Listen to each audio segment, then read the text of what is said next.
For this installation, you will need a precision size Phillips head screwdriver and a 1/8 inch punch. Inside the bag there will be 2 springs, a small screw, your base pad, and 2 small Zidell pieces. You'll take the larger piece of Zidell, take your 2 springs. On the piece of Zidell there will be 2 posts, one per spring. So take the springs and you push them up on the post. You might need to slightly twist them as you're pushing them on the post. Once you get them on there, they will stay on there.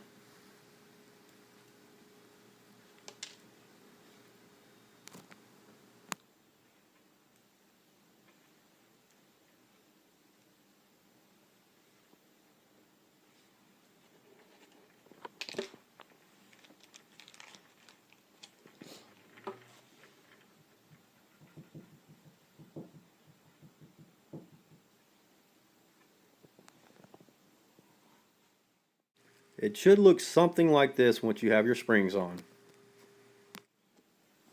Now you will take your Zidell piece with your springs and insert it into the base pad. If you look closely inside the base pad, you will see 3 holes. The one in the center is for the screw. The 2 on each side is to capture your springs.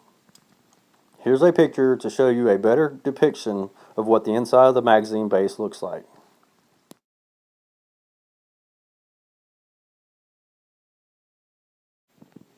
Once you have your springs located in the 2 holes on the bottom in your base to retain them, you will then take your second small Zidell piece and put it inside the larger hole.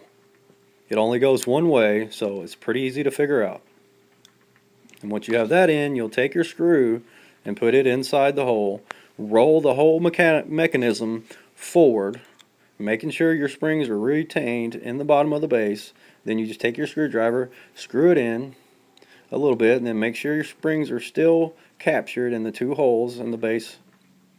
And once you see they are, you just go ahead and screw it all the way down, making sure you do not over tighten this. You are screwing this into Zidell plastic, so if you over tighten it, there's a good chance you could strip it. So once you get it nice and snug, that's good enough. Now you can see me testing, making sure the spring assist is working, everything looks good.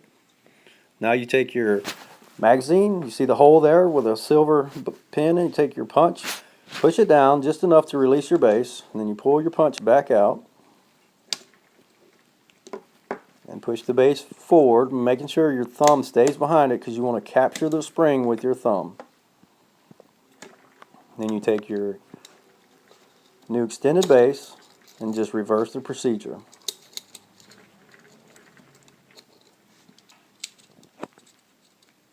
And you should hear a nice solid snap.